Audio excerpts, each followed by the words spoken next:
Hey guys, Keyiter here. This time I've got a bit more technical video for you. Remember my first pathfinding? Well, turns out that it was still too heavyweight on huge map, so I had to implement a new one.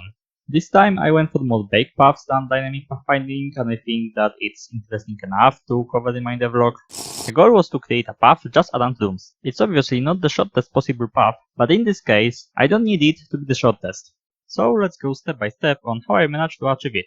First, I created points on a grid with given dimensions and distance between the points. Then, I spherecasted from all of the points and deleted those which hit an environment layer. Thanks to this, I got rid of points that are inside walls. Next, I recasted from every point to all of its connected points that still exist. If there is nothing between, I establish a connection.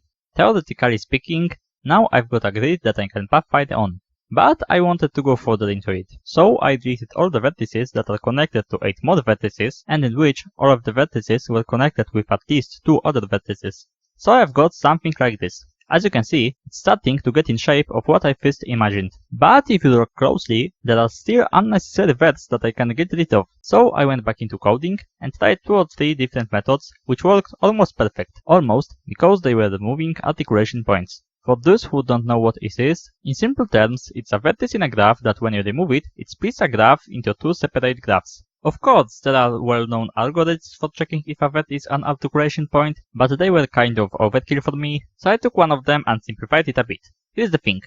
To check if vertex is unnecessary and can be removed, I ran a deep first search algorithm on each of the connected verts, but only to the verts that were originally connected to the vertex that I'm about to delete. Each time, count the number of past vertices. If it's smaller than the number of vertices connected to the pending symbol vertex, that vertex cannot be removed. Look, I know that it doesn't necessarily mean that it's an articulation point, because it doesn't count situation like this, but it's lighter and it worked pretty good. This is what I got after running it. As you can see, it got rid of a lot of unnecessary verts. But wait, there is more. You see those little verts over there? Don't you think that they are additional? Well, let's get rid of them. Deleting them is pretty easy. Just go over all verts, and if they have exactly 2 connections, which have reverse direction between center vert and connected verts, connect these 2 verts and remove the one in the middle. Okay, I've got baked paths, but now what if something blocks the path? So I recasted from every vert to all of its connected verts, and if it hits something, the path is blocked. Of course, don't do that every frame. It's a terrible idea. Now, as the graft of pathfinding is done, I just need to do a pathfinding on it. There are plenty of pathfinding algorithms online, so I won't bother with them. It just really goes to finding the closest vertex and just doing the pathfinding on the graph. I hope you have enjoyed this a bit more technical video. Don't forget to leave a like and subscribe to my channel if you want to see more videos like this in the future. So that's it. See you again next week.